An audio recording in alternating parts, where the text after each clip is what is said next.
At eto na nga, ang pinakamasarap na turon sa Coron. Unang tingin pa lang nakakatakam na.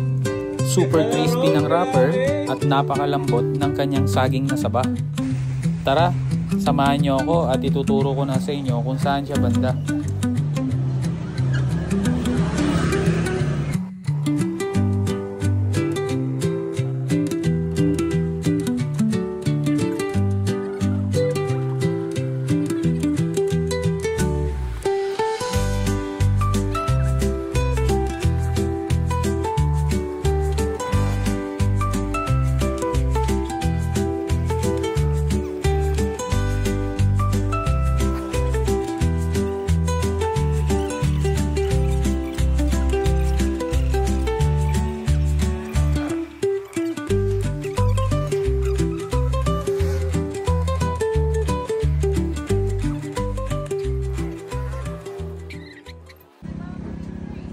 Ate, may turon po?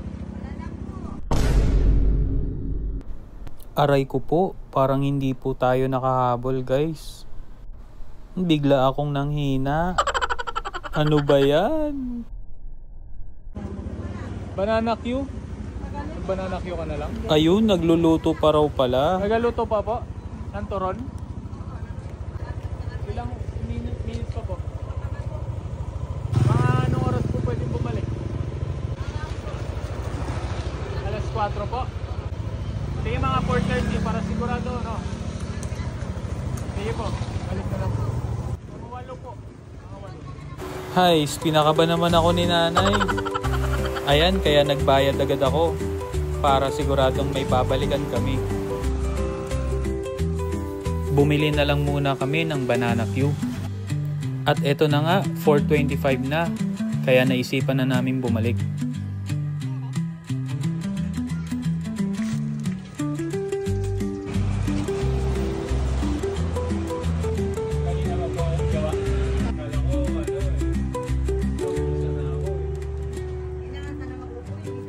Dito nga po pala yan located sa papuntang Biselco.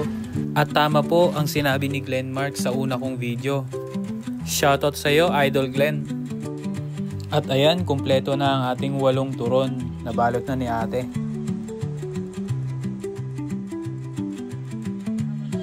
At eto na nga, parang ang sarap imukbang nito guys. Kaso nga lang baka tumaas ang blood sugar. Talaga nga naman, di na sila mapipigilan guys. Galit-galit po muna dahil sa turon. Wow! Go!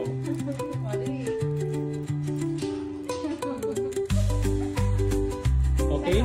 Sarap.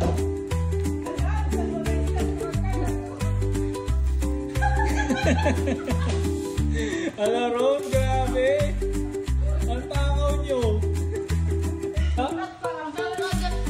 Isang agad lang, matakaw na. Oh, kamusta? Kamusta ang ano? Luto nila? No walking for today. No walking for today. Toron Toron muna. muna for today.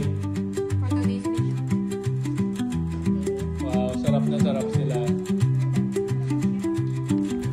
At syempre, papahuli ba tayo? Syempre guys, hindi. Close up. Tulala ka na naman po. Anyway guys, maraming salamat sa mga nanood. Punta lamang po kayo doon pag wala po kayong maisip na merienda. Hanggang sa muli, bye bye po!